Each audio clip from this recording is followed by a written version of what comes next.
काफ़ी टाइम से पसंद करता था। कितनी मतलबी है ये, कितनी धोखेबाज है। लिए चाटा मार दिया पूरी क्लास के सामने। Hi everyone, my name is Saloni, welcome to another story time with me, जहाँ पे आज हम बात करेंगे एक स्नेक फ्रेंड कैसा होता है। ठीक है, तो this story is not mine, luckily I have got good friends. तो लेट्स स्टार्ट द स्टोरी। तो बात है 2018 की। मेरा नाम अमृता है and I study in a school where I like this guy. Okay, I am in 9th standard और मेरे को एक लड़का पसंद है काफ़ी टाइम से। और मेरे अंदर अब क्या है, काफ़ी ज़्यादा वो होता नहीं, पहले पहली बार होता है। मुझे पता है कि सबको अपना पहला क्रश तो याद ही होगा। वो फीलिंग कैसी होती है, वो इंटेंस फीलिंग। ठीक है, अगर तुम्हारे पास से भी गुजर रहा है तो भी तुम्हें अजीब सा एम्बैरेसिंग हो रहा है, and you know that intense feeling, oh my God. ठीक है, तो ये सारी चीज़ें हैं। एंड मैंने क्या है, शाय हैं दोनों ही। ठीक है, but one fine day I muster up some courage और मैं उसके पास जाके बोलती हूँ, कन्फेस करती हूँ अपनी फीलिंग्स बेसिकली। एंड थोड़ा सा मन में डर भी है कि अगर इसने ना कर दिया तो फिर तो मेरी बेइज्जती हो जाएगी। ठीक है, तो वी वर दिस किड्स है कि मैं गई उसके पास और मैंने बोला ये वो करके, एंड ही सेड येस। और उसने मेरे को बोला कि यार वो भी मतलब मेरे को काफ़ी टाइम से पसंद करता था। And I am in the 7th sky, you guys can really relate. अगर जिसको तुम पसंद करते हो वो भी तुम्हें पसंद करता है, फिर इससे बड़ी बात तो कोई हो ही नहीं सकती। ठीक है, and everything is going fine. ठीक है, हमारा बहुत अच्छा चल रहा है, we are happy, we are loyal to each other and everything is going as expected. ठीक है, and there is this my best friend Kaushiki, और उसको मैं अपनी सारी बातें शेयर करती हूँ। But what unusual is happening in the story की वो कभी भी आती है, मेरे बेस्ट फ्रेंड का हाथ पकड़ लेगी, कभी ऐसे बोलते बोलते काफ़ी ज़्यादा पर्सनल हो जाएगी। ठीक है, और बात करते करते पता नहीं क्या उसको चिपकने की आदत थी उससे। ठीक है, तो आएगी और ये सब कर रही है, and for a moment it is making me uncomfortable. ठीक है, जेलेसी अपनी जगह है, प्यार अपनी जगह है, and because this she is my best friend, तो मैं उसको ज़्यादा कुछ नहीं बोल रही हूँ। ठीक है, मेरे को ऐसा है कि यार मैंने अगर कुछ बोल दिया फिर उसको हर्ट हो गया, और एक लड़के के चक्कर से मैं अपनी दोस्ती तो नहीं तोड़ूंगी। ठीक है, एंड क्या हो रहा है कि अब जेलेसी इतनी ज़्यादा हो गई है कि मेरे से वो चीज़ भी नहीं देखी जा रही है। तो फाइनली एक दिन मैं उसको जाके प्यार से बोलती हूँ, मैं बोलती कि यार कौशिकी, जो भी तुम कर रही हो ना, मतलब ये मुझे पसंद नहीं आ रहा है, एंड ये तो मेरा बॉयफ्रेंड है, तुझे तो मैंने बताया ही था। And you no she firmly said कि मतलब मैंने उसको ऐसे बोला कि हमारा इतना अच्छा चल रहा है तो तू ऐसा क्यों कर रही है, तू बीच में क्यों आ रही है। और वो लड़की मेरे को पलट के बोलती कि मैं नहीं अमृता, तू बीच में आ रही है। एंड मैं कैसे आऊँगी बीच में, भाई मेरा मेरा मेरा boyfriend, we are happily together. And then she told me कि वो उस लड़के को मतलब काफ़ी टाइम से पसंद करती थी। अब मेरे को at this moment I am तो स्टक। ओके, और मैं उससे बोल रही हूँ कि कौशिकी अगर ऐसा कुछ था तो तुम्हें पहले बताना चाहिए था।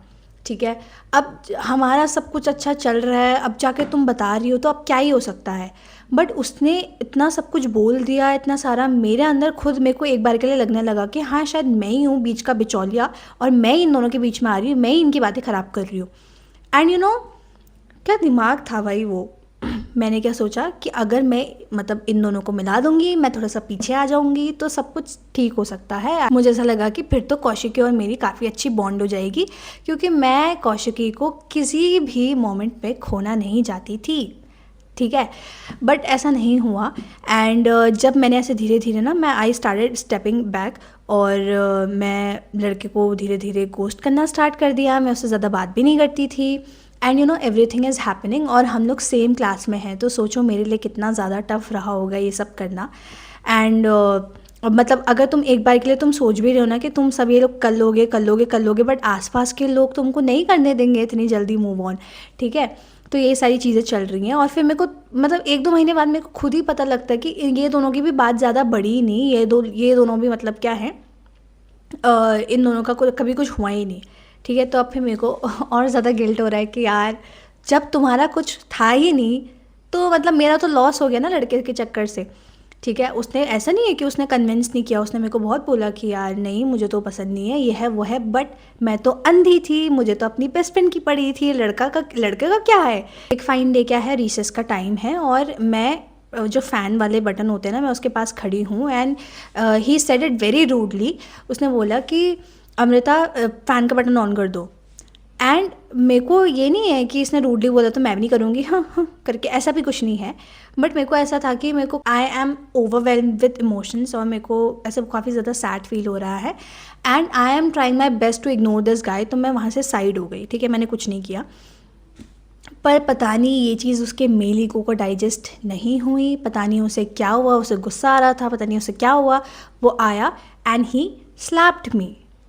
उसने मुझे लिटरली चाटा मार दिया पूरी क्लास के सामने एंड सब लोग रुक गए, सब लोग एकदम शांत हो गए और सब लोग देख रहे हैं कि ये सब क्या हुआ है। एंड जब वो मेरे चाटा पड़ा तो क्या हो रहा है कि अब इंस्टेंट रियलाइजेशन हुआ, मेरी आंखों से आंसू आए जा रहे हैं, आए जा रहे हैं, आए जा रहे हैं, ठीक है। ये इसीलिए नहीं कि मुझे दर्द हो रहा है चाटा पड़ गया करके, इसीलिए कि ये सामने वाले कौन था, मतलब he was the person I use to love और like he was my first love something something. Okay fine, मतलब हाँ ठीक है, अगर अभी हमारी बात अच्छी नहीं चल रही है, अभी हमारे बॉन्ड अच्छे नहीं है, इसका मतलब ये थोड़ी है कि तुमको राइट ही दे दिया है मैंने मारने का कि अरे भाई मार ले वो करके। You know you should respect that thing. And you no वो होता नहीं है कि रोते रोते देख रहे होते हैं पूरी क्लास को कि किसने मेरी बेइज्जती होते हुए देख ली है। तो मैं देखती हूँ तो वहाँ पे मेरी best friend she was literally smiling, ठीक है। वो मेरे को कंसोल करने के अलावा वो खुश हो रही है, वो हंस रही है and it can be clearly seen through her face, ठीक है। तो मतलब मेरे को तो ऐसा हुआ कि यार उस टाइम पे ना ऐसा डबल दर्द होने लगा, ऐसा लगा कि ये क्या हो रहा है करके, मेरी तो दुनिया ही ख़त्म हो गई। इसके लिए मैं इतना सब कुछ कर रही थी बट इसने एक भी बार, मतलब ये कितनी मतलबी है, ये कितनी धोखेबाज है, या कुछ तो हुआ मन में, ठीक है। That was the turning point of my life. मेरे को उसके बाद से पता लग गया कि लोग कैसे कैसे होते हैं और किसके लिए कितना अच्छा करना है, कितना बुरा करना है। एंड फ्रॉम दैट डे मैं उसके बाद से घर आई, मैं इतना रोई कि मतलब I felt that everything was over. और उसी मतलब वही दिन था जब मैं बहुत ज़्यादा रोई। फिर उसके अगले दिन से I decided to change completely and yes, फिर मैंने उन दोनों ही लोगों से काफ़ी ज़्यादा डिस्टेंस बना के रख लिया। मुझे पता लग गया था कि भाई अब किसके साथ रहना है, किसके साथ नहीं रहना है। And so yeah that was the whole story which made me realize that sometimes people won't leave you to hurt you. Sometimes they will leave to make you realize your self-worth. और ये तो true था मेरे case में। अच्छा हुआ मुझे दोनों के चेहरे दिख गए, ठीक है। और तब से मैं काफ़ी ज़्यादा खुश हूँ। तो ऐसे ही रियल लाइफ इंसिडेंट को सुनने के लिए बने रहिए मेरे साथ। तब तक के लिए stay real, stay you, and if possible do share your stories with me on my Gmail. Bye bye.